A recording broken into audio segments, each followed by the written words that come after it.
even sure how not good I was until a photography workshop in Oaxaca in 2013 with photographer David Allen Harvey. At that time, I was still shooting a lot of like people and street scenes and things like that. But in that workshop, there was another guy, David Ingraham, who's a well-known iPhone photographer now doing black and white. He was a dedicated iPhone photographer then. And I would sometimes take a few shots now and again with my phone.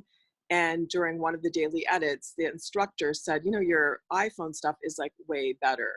It was way better. He said it's way better because I guess I wasn't getting stuck in the technicalities of digital photography with a big camera. I was more fluid with movement and more colorful. And I got into this kind of abstraction, blending, colorized, collaging style slowly from that point on. So it's been since around 2013, and I happened upon it as a thing because the other wasn't really working that well for me.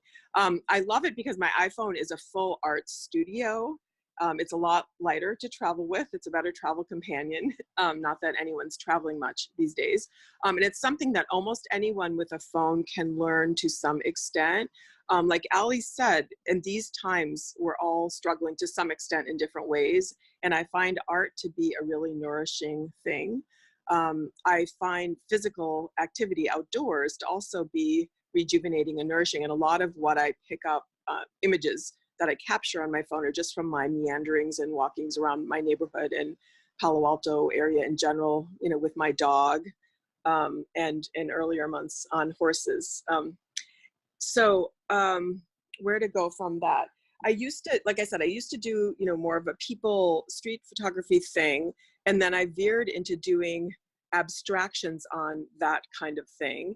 And then more recently, my art got even sort of wilder and more layered and collaged and textured and saturated, sometimes relating to reality and looking like that, and sometimes looking pretty surreal. I realized for me, it's really a therapeutic thing. So my work as a psychologist is very verbal and very focused on the details of another and what they're saying and what they're doing and how they're feeling. And this is something entirely for me.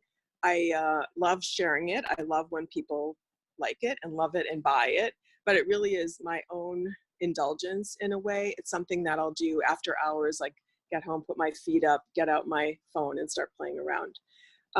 So as far as iPhone photography per se, there's tons of online courses that people can take. I would just look them up if you're interested. And there's also tons of apps that you can get with an iPhone. And people will often ask me, well, what apps do you use? And the thing is, like, it's so not about that. I'll share a list of apps. And at the end of this, if people are interested, you can ask Ali and I'll send her a list of the apps, or I'll mention a few during this talk as well. But it really is finding apps that you're comfortable with, that you feel you can experiment with, try different features with. A lot of them have, you know, kind of, what do they have? They have sliders to make things kind of more or less of a certain dimension, saturation or contrast or etc. And they have filters, and they have distortions, and some of them have an ability to do like a slow shutter speed. I don't pay a whole lot of attention to the technicalities in a way. I mostly go with the emotion behind it. So I do what I'm feeling. And so I wouldn't be the best person to ask about like pixelation or this or that relative to other kinds of photography or art. I just like capture stuff on my walks, relax later, put them together, and have fun with creating things that are altogether different. Last year, Robin, you said we had a discussion on iPhones. You said you use an iPhone 11? I have an 11 now, so I upgraded whenever it came out. I upgrade kind of consistent with the trend, just so I can stay on top of it. And it does have some new features that are really nice. There's a wide angle lens on this one, as well as the regular lens and the close-up lens. But this could be used on other, can this type of art be done on like a Pixel, like the other type of smartphones? Like I'm assuming these apps work on other phones as well. I assume so. Yeah, on any smartphone that has a camera. And by the way, like the native camera on the app to change things around just using the basic phone camera is pretty good too. It's funny these days when I see people lugging around heavy cameras, I'm not even jealous for an instant, because you can do so many things with your phone. Well, I find you know, my iPhone takes much better pictures than my fancy expensive camera, that I just, you know, I get so frustrated because I can't do the things with the same thing I can do with an iPhone. And you know, you just put it in your pocket. You know, you don't need to exactly. It's a built-in art studio. Yeah. Then last year or so, I learned about an app called Pixaloop, and that was, so one thing I do work toward Can you say that again? Pixaloop? Pixaloop. I think it's Pixaloop. And like, I would say what characterizes my work as a psychologist and as a photography artist is always kind of looking for growth and transformation and evolution, not staying the same. And so that's why I'll shift content in my work a lot, or I'll shift color palettes or go from one thing to the next. So one of the things I discovered last year, a friend introduced it to me, it's called Pixaloop, and it allows you to do movement in your photos. It's not like shooting a video per se. They create 6-second or longer videos with elements. Some of them are already created by the app makers. But that was the latest thing that I did. And then one of the fun things I do with those is stream the 6-second moving images together into like a longer video thing. So those are the butterflies and the hummingbirds that I've seen. Exactly. Oh, it's so beautiful. I would love that as like a desktop on my computer, because it's so relaxing. Thank you. Yeah, it's fun. And then on my, if people go to my Instagram at some point, on the highlights, I guess, several of those moving ones are there and available. I usually post them in stories. So usually these days I'm creating an image based on a bunch of images and then posting it, and then often creating a moving one from that. And then sometimes taking still images of the moving one with the added elements, because I like the butterflies, hummingbirds, and other stuff that's been added. So beautiful. And just as an aside too, as far as like production of the images, like mostly I'm not printing things unless they've been accepted to a gallery show or something like that. When I'm printing though, having them printed, that is, I don't print myself. I'm usually having them printed now on metal, usually matte. I like matte better than glossy, or plexiglass. I love it. I love it. It just brings a dimension to your work that I really love. And again, I'm just always blown away when I see these huge pieces of art that you do, and you did it on your iPhone. Like yeah, I can't believe it. So. Oh, thanks. Yeah, there's ways to layer and layer and layer your images so that even at like a 40 by 40 size, 40 inch by 40 inch, you can get pretty good, I guess, pixelation or detail. And then the other thing I started experimenting with last year was painting on the plexiglass or metal images with gold leaf paint and these glass crystals, because I saw something like that in an art show. So that's been a fun experiment too. So I was going to do a little demo of actually taking an image from start to finish, if that's works. Oh, that'd be great. Yeah, no, I'm dying to see how you do it, because it's all a mystery. Yeah. And any questions thus far? We're good. So right now, you're going to share your screen. Yes. Okay, I'm going to share my content, and I'm going to go, so you won't see my face, but you'll see my screen. All right. Is this correct? Not yet. Start broadcast. I think you have to go to share screen. Okay, how's that? We're good. Yeah, we're on. Okay, so again, everyone to see her screen, just make sure you pin her screen so you can just see that and not see me talking. Okay, so let me. Okay, so can you see pictures now? Perfect. Oh, you can. Cool. So this is like, if you look at, can you see a bunch of them? So this is a day in the life of Robin and her dog. Yes, this was just this morning. So we did like a 2-mile to Gun High School and back. And again, like I usually go with what's happening contextually in the world, what I'm going through emotionally, and then like the beauty around me, and found objects is a thing I focus on. So right now there's so many beautiful flowers everywhere in Palo Alto, but it also is combined with this weird sense of barrier. So for example, like just as an example, you know, I'm taking images where there's like a little bit of a window or a little bit of a door where it's kind of like you can't exactly go in, just because to represent these times when we're a little bit cut off from one another. But what I thought I would do is take you through a typical experimental session of me, my phone, and a morning's photo capture, so you can see how I do things. And I do shift around from app to app depending on what I like. Right now I've been using a lot of something called Superimpose or Superimpose X. There's another, it's an app, exactly. And then there's another one that's similar called Image Blender. What I found with the apps is that sometimes when they're updated, they lose the essential features that made me like them. So I have to move on to something else. So I found that happen a few times. It was super frustrating, but there's always new apps coming out. I was gonna say, it sounds like there's always probably a new one coming out that you can play with. Exactly. And that's the thing. I mean, don't get hung up on which apps to use, because it's really not about that. It's you finding your groove and finding what you're comfortable with. There are a few apps like Instagram and Visco, VSCO, that are community based, meaning if you create an image, you have to share it. And I know a lot of people swear by Visco. I don't do that a whole lot. Anyway, I'm going to pick an image. I'm going to pick this one. So this is, it's a flowers with some. But it's just a plain old photograph. Exactly. It's a plain old photograph. Then do you see my screen right now? I do, yeah.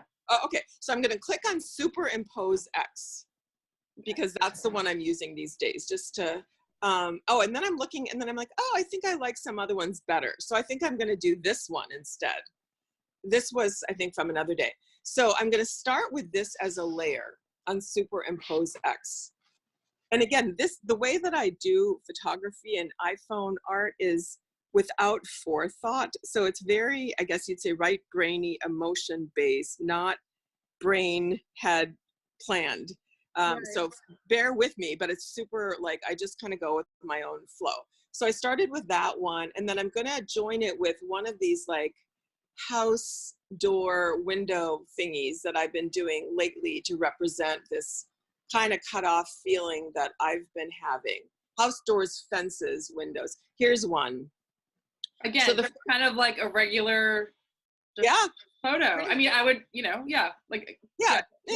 I like the lighting of it, but there's nothing special about it. And that's the other thing I want to say. At the starting point, I don't wait, or I don't invest a whole lot that is in taking really high quality first round images, because I end up changing them so much anyway. I mean, I look for good lighting. I look for things and features that interest me, but beyond that, I don't spend a lot of time at that stage. Anyway, so I'm going to make this one vertical as well with that slider. I think you're cropping it.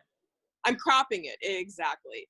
And so now I'm going to click transform, so they're both the same size, and then I'm going to blend it. Just, ooh, that's kind of cool. That's kind of cool. Yeah, that's kind of cool. I'm going to blend it. And what I end up doing a lot of is saving multiple versions while I'm doing this, because I'm not always sure what I'm going to like. And again, there's these slider things. So I'm going with this on the blend mode. I'm using something called exclusion, just because that's worked well for me lately. And I've been doing a lot of sort of purpley pink tinged images recently for some reason. And I'm just going to like play around with these, I guess it's the histogram or something, where you can move the various colors around. That's always the thing that I'm afraid to touch. Exactly. But this, it's actually very cool. Yeah, and I'm like going to save that where it is. And I'm going to save, there's this other version of it called HEIC. That's the current layer you're working on. I'm going to save them both. You can also, with this app, you can X out all the changes and go back to where you were. But anyway, so I'm going to do that. And then let's see here. So I just saved it there, and it's kind of weird, and I'm not sure I like it, but this is what I am going to stick with for now. And then before changing more colors, I think I'm going to look on my favorites. Oh yeah, maybe I'm already there. I'm going to add, I've been liking these purpley irises that are around town quite a bit as well. So I'm gonna add that one. Ooh, that's getting a little Cool. busy. It's a little busy, but okay. And then you can also do on this thing, and I'm gonna save it, you can mask things if you want. So like, I don't know, you can mask out the top layer one way or another. That's not showing up that well. Well, you can see it a little bit. There's so many things you can do on this. Ooh, that's kind of cool. I kind of like too making things that are partially realistic, like the leaves, they're kind of look realistic with this stuff that is clearly not. Yeah. Okay, and then I'm going to add one of these. Okay, is everyone still with me? Still okay? We're good. Yeah, it's you. Yeah. Okay. Okay. And I'm creating somewhat of a mess. I want you to know too, like any art person, I imagine, who works on screens or, you know, or paints a lot, you create a lot of stuff that you end up tossing or moving away from. That is part of my process too. I might spend, it's embarrassing, but like a few hours, you know, maybe there's a book on tape or something else, but I might like spend a few hours creating a whole bunch of nothing before getting in a groove and making something I feel really good about. But that's just part of it. Well, also I see this as like, you know, at night after everything's done, you know, yes. I usually sit on my, but I also sit on my couch and what do? I go on the news and like, is that good for my mental health? No, probably not. Exactly. So to me, like, I would rather be, if I would be my phone, I find this to be very almost like a therapeutic way of engaging with what exactly on the news. Yeah. It's like, I suppose, like knitting for some people. Yeah. So this is super weird and not what I started out with at all, but I'm kind of liking it for some reason. I'm just going to just show people another app. So I'm saving it. Okay, I'm going to go back to my screen, to my photos, and I'm going to pick it up over. Actually, Robin, somebody, there was a question, how do you save? Oh, okay. On superimpose, there's an arrow. There's an arrow at the top of superimpose. Let's see if I can go back there. And you just, there's an arrow in the top right corner. It's a screen with an arrow up. That's how you save. Okay. And then does it save it to the app or does it save it to your camera roll? It saves it to both. Oh, cool. You also can only add so many layers before it reaches, like, I guess, a maximum memory for that particular project. Gotcha. And then it saves that project on superimpose as well. And then when you want to click out to a new project, there's a little arrow on the left upper side facing left, and you just click on that to get out of that project. Anyway, so I'm going to go back to that crazy chartreusey photo that I just inadvertently made to show you how to add another kind of app or something. So I'm gonna I'm gonna favorite it for right now, and then I'm going to introduce you also to Snapseed, which is a really good app for where is it? For detail on, here's my photo. Okay, here's Snapseed. Snapseed allows you to manage fine detail and then make other changes as well. It's a good one to know about. So I'm just going to use some slider arrows. I just want to say that Snapseed, we have a digital art class at PAL with Caroline Mustard. Oh, yes. She uses Snapseed a lot. Oh, so great. If anyone wants to learn Snapseed, we have a class for that. That's just perfect. So let's say I just want to, I don't know. Yeah. Okay. So I'm not thrilled with what Snapseed is doing for me today with this image, but anyway, yeah. Snapseed is another ad, and then to save, you would export and then click save. And then let's do one more thing to it before we say goodbye to it. And then, so let me look for Image Blender, which is kind of similar to Superimpose, but just because, okay, so I'm going to click on it again. And then let's say I want to pull up that weird bluish one that was part of my process with this image before. There it is. So now you see kind of the windows and stuff in the background. Again, I'm not in love with this image, but it's cool. Process. Oh, I kind of like this very yellowy thing. Oh, that's kind of cool too. Yeah, I mean, and so then I would save that, and then this could go on ad nauseum. I mean, you can work on these Oh, that's and cool. have fun with them. Yeah, it's super cool. There's a lot of the different filters with the blends allow for a lot of different looking features or images to come through. And sometimes it takes quite a bit of experimentation to figure out what you like. And there's no limit. That's what I like about the iPhone too in doing this kind of art. There's no limit. I'm going to come back online. Is that okay? My face? Yeah. Okay. Well, yeah, I'll come back on. There's no limit to what you can do with your images. And, then you just delete stuff you don't like. So in a lot of ways, it's a pretty, in the end, kind of inexpensive way to experiment with art too. Well, especially now it's so hard to get materials. You don't have to worry about trying to find paint and. True. I just thought of one other thing. Should I show Pixaloop with the moving parts or not enough time? How long do you think it'll take? Oh, like a minute? Yeah, sure. Okay. Yeah, sure. Let me go back to screen share, I guess. Okay, so share content, and then here we go. So it's called Pixel Goop, right? Pixaloop, exactly. Pixaloop, okay. Pixaloop. I'm just putting it into the chat so people can. Perfect. Okay, so now, do you see my screen now? It's coming. Yep, I see it. Mm-hmm. Okay, great. So I'm going to find my Pixaloop. Obviously, my screen is not that organized either, like my process. But anyway, so Light Pixaloop. So here's the last project that I did. I'll play it for you guys so you can see a finished one. And this is that same theme I've been doing about like flowers around Palo Alto combined with like no entry in a way, or like entryways that we can't cross over right now. Where are you getting the butterflies from? That's Pixaloop. Pixaloop has a ton of features. I don't love a lot of their features, but I do love their butterflies and their hummingbirds and a few other aspects. So I'm going to pick a new project, and let's go with that crazy thing we've been working on. Let's go with this one. And so first I'm going to animate it. So I click animate, and I'm going to create a path forward. And I'm going to anchor parts of it too and just see how that works. And then I'm going to press the arrow and watch it move a little bit. My mind is blown. That's kind of cool. And then you can do like a geographic movement too. I never can tell exactly how that changes things. Let's stick with the geographic one. And then I'm going to go back and look for, there's sky, but since this image doesn't include the sky, let's not add a sky background. I'm going to look for overlay is something I like doing. There's these little sparklies that I like adding just for a little effect. And then I usually go to element. Again, there's tons of features. These are just a few of what you can find.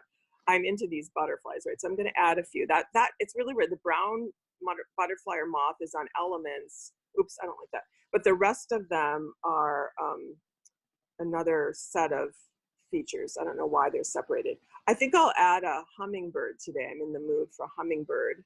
Let me find, oh, here it is. There's a bird. And again, these apps, like this took me quite a while to master and to be able to use so quickly. So it takes a while to get used to it, all of them. Now, what do you do with these videos, Robin? So I post them on Instagram in my stories, but often I'll take a still shot of the video, and then I have oops, I just lost my other butterfly. And then I'll have an image that I might submit to something, or I might end up printing if a gallery wanted it or something like that. So it becomes, or they could be screensavers at the show. I had a show at the Peninsula Museum of Art in Burlingame starting in August, and I had 2 big digital screens playing these, a stream of these set to music. And so that was super fun. Okay, so I like this. I kind of like this. I'm gonna export it right now. And then I'm gonna go to Instagram and post it in my story. And then I might end up taking a still of it. And then, oops, let's see here. I'm just gonna post that. And then I might take a still of it. And then I'll have, I think, an even cooler image than the one without the added features of Pixaloop.